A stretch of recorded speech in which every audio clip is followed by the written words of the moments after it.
दो दृश्य वर्तमान में चल रहे हैं।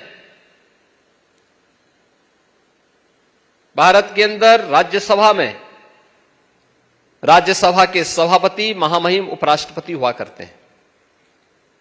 महामहिम उपराष्ट्रपति जी के खिलाफ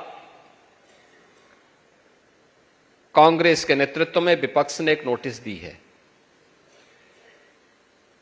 जो भी सच बोलेगा ये लोग महाभियोग का धौंस देकर के उसके मुंह को बंद करने का प्रयास करेंगे, और फिर भी ये लोग संविधान की दुहाई देते हैं। इनके दोहरे चरित्र को देखो ना।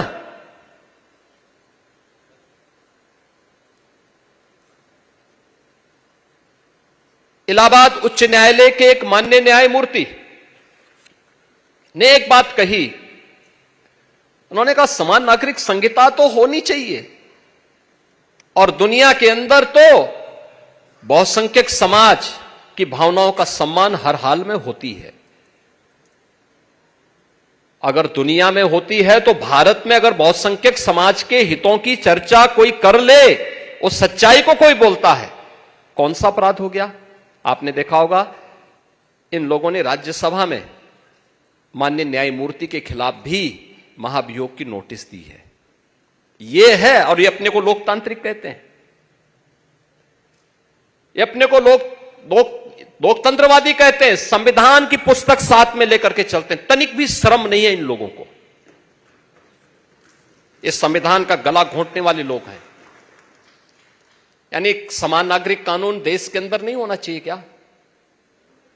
दुनिया के अंदर बहुसंख्यक समाज जो कहता है व्यवस्था वैसे संचालित होती है, और भारत तो कह रहा है कि साहब भारत के अंदर अल्पसंख्यक और बहुसंख्यक का भेद समाप्त होना चाहिए, सब लोगों पर एक समान कानून लागू होना चाहिए।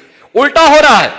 बहुसंख्यक समाज कह रहा है कि साहब बहुसंख्यक अल्पसंख्यक का भेद समाप्त होना चाहिए, लेकिन ये लोग धौंस देंगे, क्योंकि पुरानी आदत है संविधान का गला घोंट करके देश की व्यवस्था को संचालित करने की, जबरन अपने दम पर ये लोग चलाना चाहते हैं। देश तमाशा देख रहा है। इन सबको एक्सपोज किए जाने की आवश्यकता है। जो भारत की विरासत को कोसते हैं, एक सच को दबाने का प्रयास करते हैं अपनी आवाज से, अपनी दबंगई से।